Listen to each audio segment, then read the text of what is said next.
Baduria विधानसभाয় CPM প্রাক্তন বিধায়ক Mohammad Selim Gayen SIR তালিকা থেকে নাম বাদ পড়ার অভিযোগ নিয়ে বাদুরিয়া বিডিও অফিসে যান।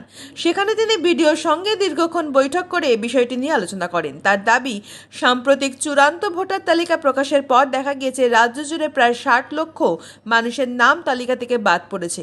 মোহাম্মদ সেলিম গায়েন জানান, তার নিজের নামও ভোটার তালিকা থেকে বাদ পড়েছে, যা অত্যন্ত উদ্বেগজনক। তিনি বলেন, একজন প্রাক্তন বিধায়কের নাম যদি ভোটার তালিকা থেকে বাদ পড়ে তাহলে সাধারণ মানুষের ক্ষেত্রে কি পরিস্থিতি হয়েছে তা সহজেই বোঝা যায়।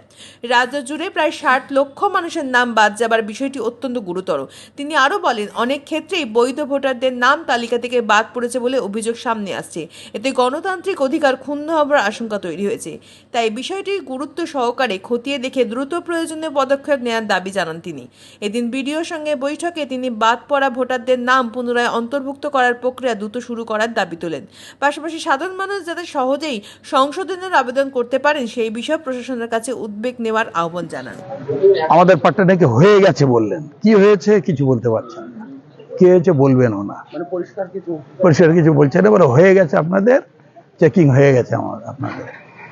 শুধু আমার ব্যাপারটা বড় ব্যাপার না, বড় ব্যাপারটা হচ্ছে ৬০ লক্ষ মানুষ নাগরিক বৈধ ভোটার, তার মধ্যে যারা আছে তারা ভোট দিতে পারবে না।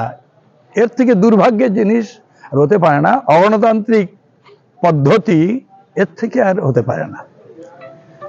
আমাদের পরিষ্কার, গতকাল আমরা কলকাতায় গিয়েছিলাম, সি অফিসের সামনে আমাদের ২ দিন ধরে আমাদের সিপিএম পার্টির পক্ষ থেকে এখানে অবস্থান করেছি, বিক্ষোভ দেখিয়েছি, আমাদের দাবিপত্র জানিয়েছি। ৬০ লক্ষ মানুষের মধ্যে যারা বৈধ ভোটার তাদের প্রত্যেককে ভোটারের নাম ইনক্লুড করতে হবে, তারপরে ভোট করতে হবে, তার আগে ভোট করা যাবে না।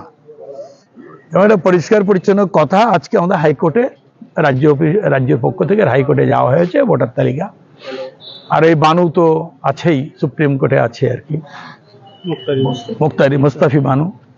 সুতরাং এটা একটা সাংঘাতিক, আমাদের রাজ্যের আগামী দিনে কি হবে আমরা কেউ কিছু বলতে পারছি না।